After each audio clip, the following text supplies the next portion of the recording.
My uncle called it a family conversation. He said it like that, casual, warm, like we were going to sit around Grandpa's old kitchen table and talk about nothing important. But when I opened the front door of my apartment that Saturday morning and saw all three of them standing there, Uncle Dale, Aunt Patrice, and my cousin Bryce, dressed like he'd just walked out of a real estate office, I knew exactly what kind of conversation this was going to be. Uncle Dale was holding a pie, peach, Grandpa's favorite, not mine. "Lily," he said, spreading his arms wide like I was a child he hadn't seen in years. "You look tired, sweetheart. You've been working too hard. I hadn't seen him in 8 months. Not since the funeral. Not one phone call, not one text asking how I was holding up. But here he was, peach pie in hand, smiling like we were close. I stepped back and let them in. They settled onto my couch and the one armchair, filling my small living room with the scent of their cologne and a particular kind of tension that I had learned over the past year to recognize immediately.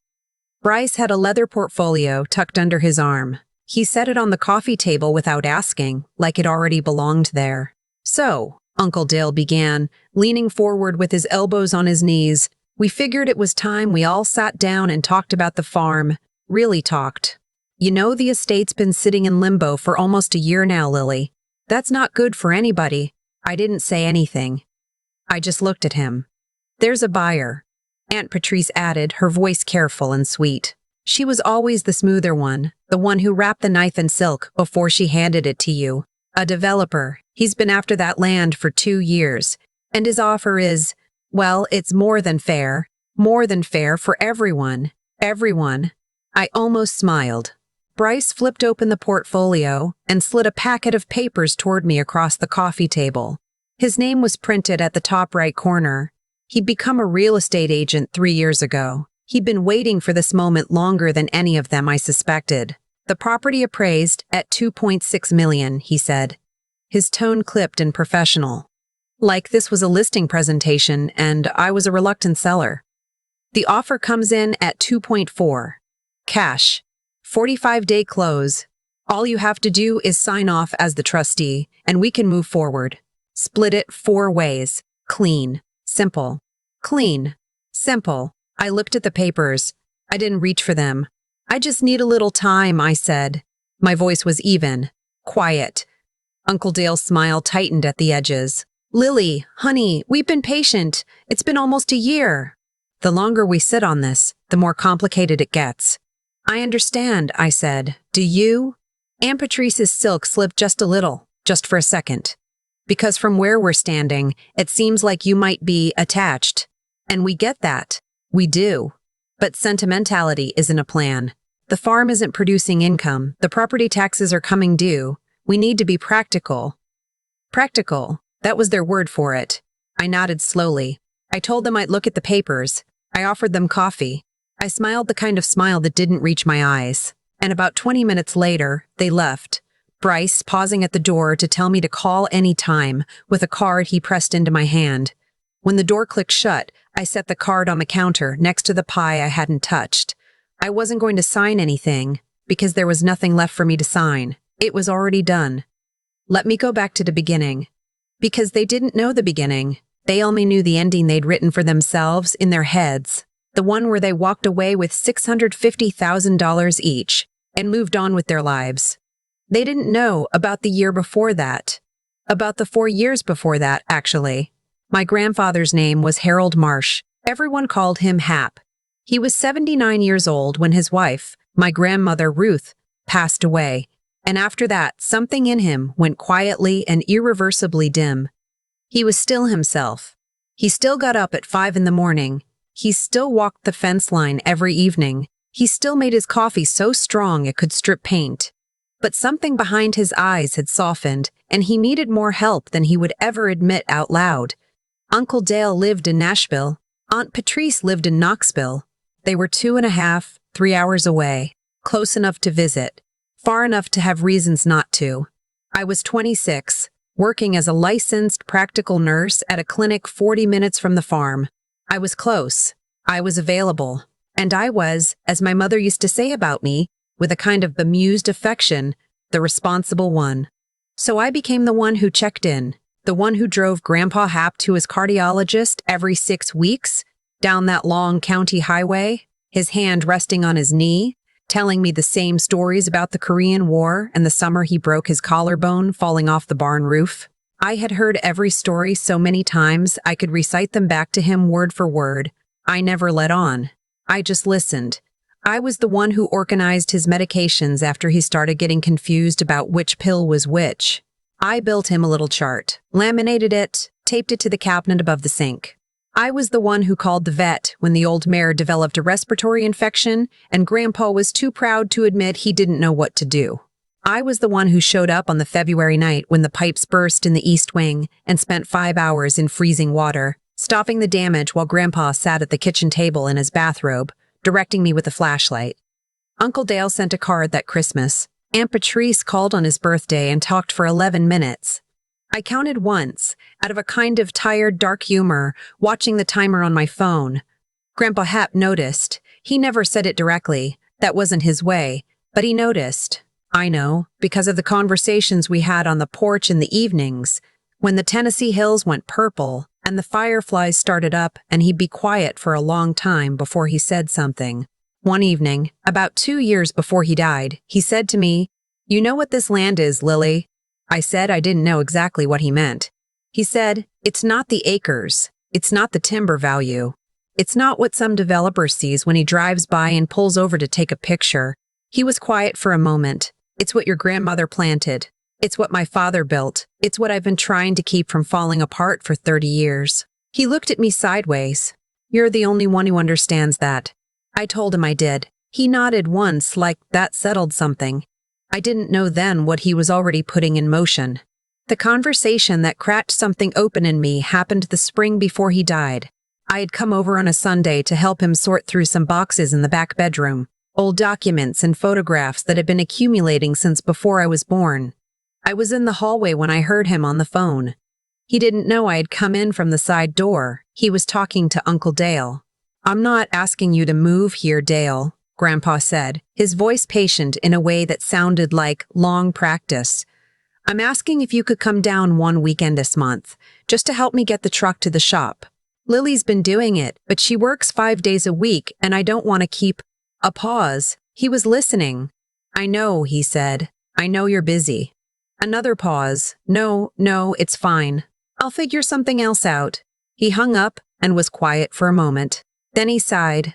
It was the smallest sound, the kind of sigh a person makes when they've been disappointed so many times by the same thing that the disappointment no longer surprises them, it just settles.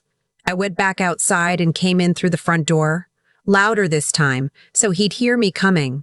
He greeted me with his usual smile. We sorted boxes. Neither of us mentioned the phone call. But I thought about it for weeks. I thought about how he had been apologizing to his own son for needing help.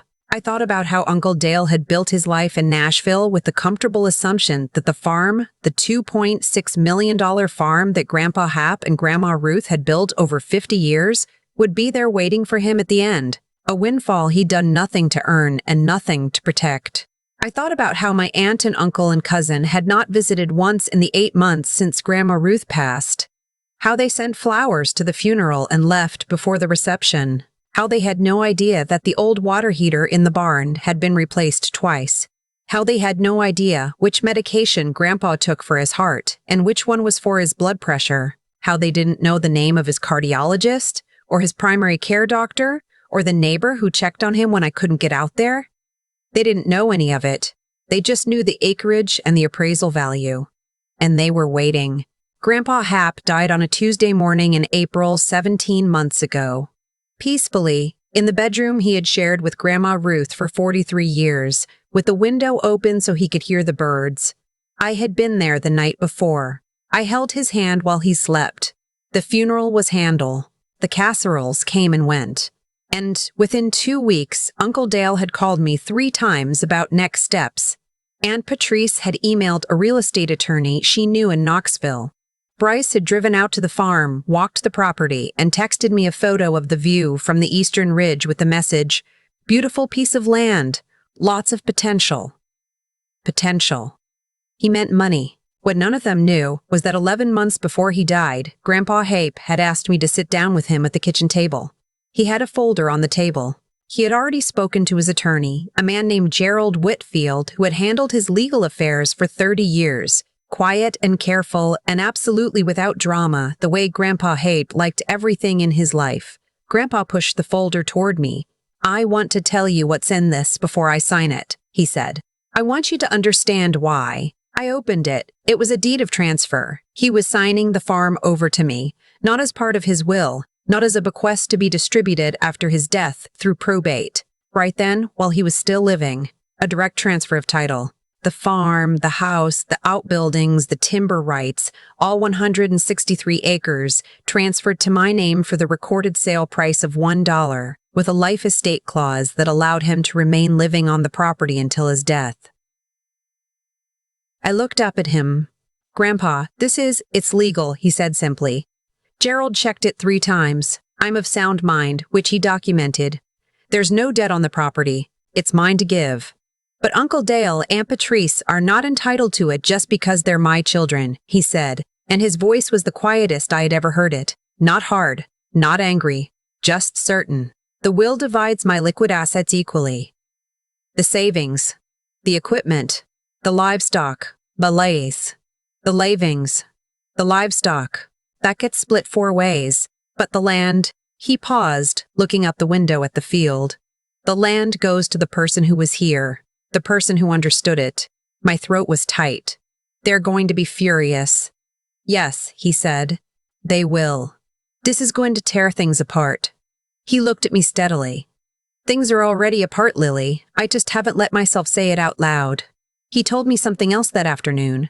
He told me that for years, long before Grandma Ruth got sick, long before he needed help with the truck or the medications or the pipes in February, he had watched his son and daughter treat the farm like a retirement account they were waiting to cash out. He had heard the comments at holiday dinners, the jokes about property values, the gentle suggestions that maybe he should think about downsizing. He had watched them look at his home and see a transaction. He had watched me and seen something different. "I want you to do something with it," he said, "not sell it. Do something." He folded his hands on the table. "I trust you to figure out what that means." I signed the acknowledgement of transfer that day. Gerald filed it with the county clerk's office. It was recorded, public, entirely legal. The farm was mine. I told no one. For the next 11 months, while Grandpa Hape was still alive, I kept coming every week. I kept driving him to his cardiologist. I kept making the laminated medication chart. Nothing changed on the surface. It was only underneath, in that quiet county clerk's record, that everything had already shifted. After he passed, I let the estate process move forward. The will was probated. The liquid assets, about $90,000, were divided equally as specified, each of them getting their share. They received that without question, without gratitude, barely with acknowledgement. And then they started asking about the farm. I gave vague answers. I said these things take time. I said there were administrative steps. I said I was working with the attorney. All of it true. None of it what they were waiting to hear. I spent those months doing exactly what Grandpa had asked me to do. I figured out what the farm could become. I was a nurse, not a developer. I didn't want to run an agricultural operation by myself. But I knew what the land was. I knew the timber stand in the North Quadrant that an environmental consulting firm had approached Grandpa about twice. I knew the back meadow where Grandma Ruth had planted heritage apple trees that a local orchard was interested in. I knew the farmhouse itself with its wide porch and original woodwork that a historical preservation nonprofit had flagged as architecturally significant. I spent 6 months meeting with people, with an agricultural land trust that could accept a conservation easement on the property, protecting it from development in perpetuity while allowing me to keep the title, with a local community college that was looking for a practicum site for their agricultural technology program, with the historical preservation group that wanted to help restore and maintain the farmhouse as a working example of mid-century Tennessee farm architecture. I wasn't giving the land away. I was building something with it. The conservation easement meant the property could never be subdivided or developed commercially. The value dropped significantly on paper, which was fine, because I had no intention of selling it. In exchange, I received a substantial tax benefit and a formal partnership with the land trust, which brought in volunteers, funding, and expertise. The community college program brought students to the farm every semester, learning sustainable agriculture on actual working land. They maintained the fields. They kept the orchard productive. They were young people from rural Tennessee who didn't have access to this kind of hands-on education, and watching them walk Grandpa's fence line with their notebooks out was the closest thing I had felt to peace since he died. The farmhouse restoration began in the fall. The Historical Society sent a team. They repaired the original wood siding, restored the porch beams, replaced the windows with period-accurate frames. The house looked the way it must have looked in the photographs I'd found in those boxes in the back bedroom. Sturdy, dignified, belonging to the land it sat on. And then, 8 months after the funeral, Uncle Dale called to tell me he'd found a buyer. I let him talk. I said I'd think about it. I said, come on over Saturday, and we'll sit down together. I put the phone down and sat quietly for a moment. Then I went to the folder on my desk, the one with Gerald Whitfield's return address on the tab, and I set it on the coffee table where Bryce's portfolio had been, and I waited for Saturday. They arrived at 9 in the morning, cheerful and prepared. The three of them, Uncle Dale with the peach pie, and Bryce with his portfolio, and Aunt Patrice with her careful voice and her silk-wrapped certainty that this was just a formality. I let them make their case. $2.4 million, cash, 45-day close. All I had to do was sign. When they were done, I reached for the folder. Before we talk about signing anything, I said, I want you to look at something. I slid the folder across the table. Uncle Dale picked it up. He opened it with the comfortable confidence of a man who expects paperwork to cooperate with him. The first page was the recorded deed of transfer, dated 11 months before Grandpa Hap passed. Harold James Marsh, grantor. Lillian Marsh, grantor. Transfer complete and recorded with the county clerk, Harlan County, Tennessee. He stared at it. The room went very still. Aunt Patrice leaned over to look at the page in his hands. I watched her face change. The smooth, practiced composure developed a crack. Then another, like ice under pressure. What is this? Uncle Dale said. His voice had lost its warmth entirely. It's the deed, I said simply. Grandpa signed the farm over to me 14 months ago, while he was alive. It never went through the estate. That's... Bryce grabbed the folder, flipping through the pages. His real estate agent's brain was moving fast, looking for the error, the loophole, the thing that made this not real. This can't be right.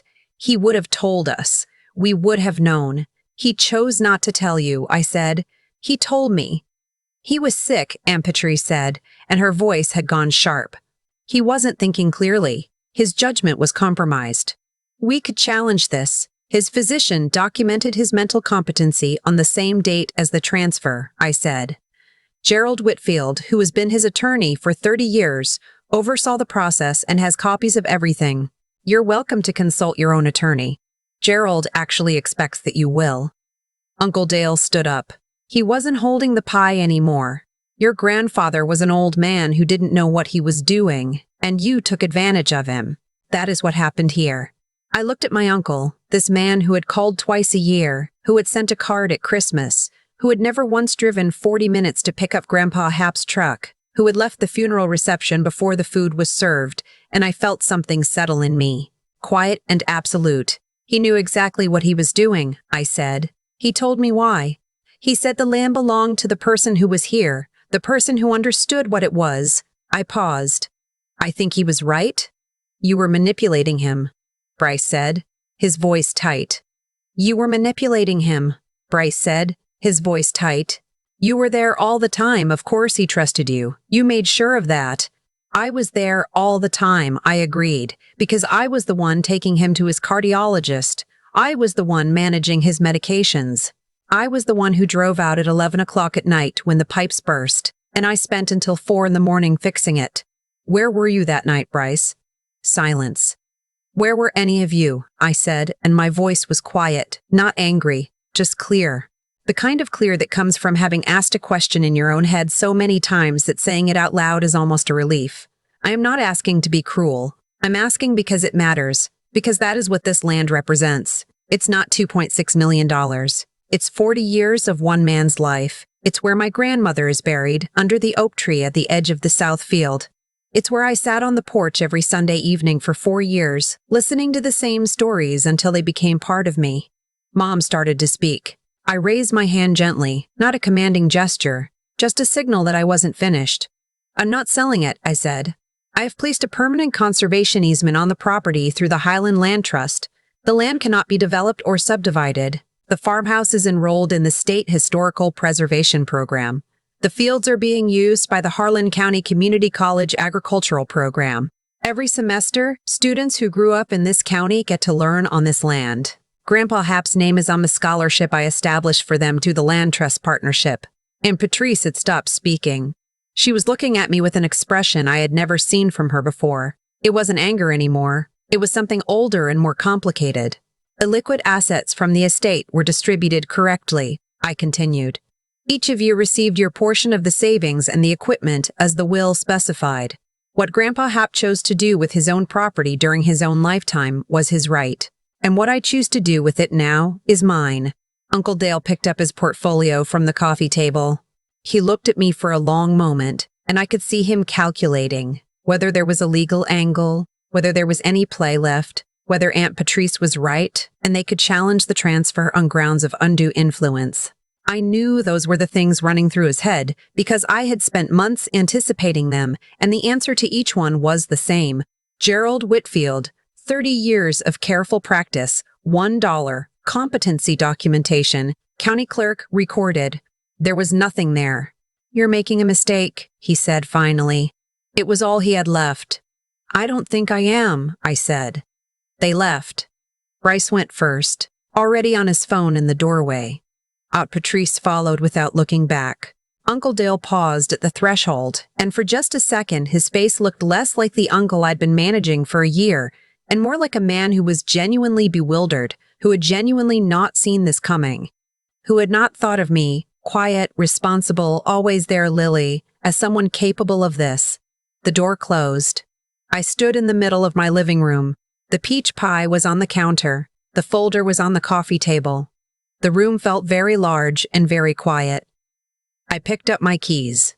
It was a Saturday in October, and the drive out to the farm was the kind of drive that makes you understand why people stay in Tennessee. The hills had gone gold and amber and a deep, burning red, and the sky was that particular clean blue that only comes after the summer heat finally releases its grip. I turned off the county highway onto the gravel road, and the farmhouse came into view through the trees, the same way it always had, the same way it had my whole life. White clapboard and wide porch, and the old tin roof that rang like music in the rain. I parked and sat for a moment. The sign at the end of the drive was simple. Dark wood, clean letters. Marsh Family Farm. Harold and Ruth Marsh Conservation Property. Established 1961. Preserved 2024. I had ordered it from a local woodworker. It had arrived the week before. I had ordered it from a local woodworker. It had not yet seen it standing there.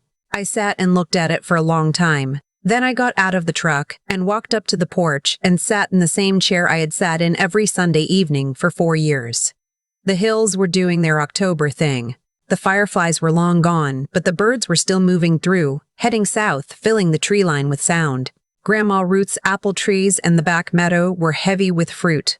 The students had been out last weekend to begin the harvest, and there were still a few left on the branches, catching the afternoon light. I had a letter in my jacket pocket. It had come on Thursday, forwarded from Gerald Whitfield's office because the sender had written to the Land Trust and they had passed it along to me. I'd read it 3 times already. It was from a 20-year-old named Marcus Webb, a second-year student in the Community College Agricultural Program. He had grown up 12 miles from the farm, the son of a man who had worked logging crews his whole life. He had never expected to go to college. He had applied for the Hap Marsh Scholarship on a recommendation from his advisor and had not really believed he would receive it.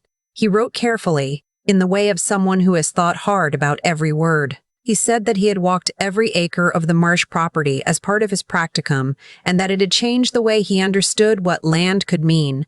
He said his grandfather had farmed tobacco in this county and had lost the land when Marcus was young, and that being on this property felt like something he could not entirely explain.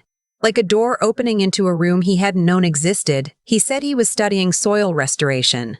He said he wanted to spend his life bringing degraded land back to health.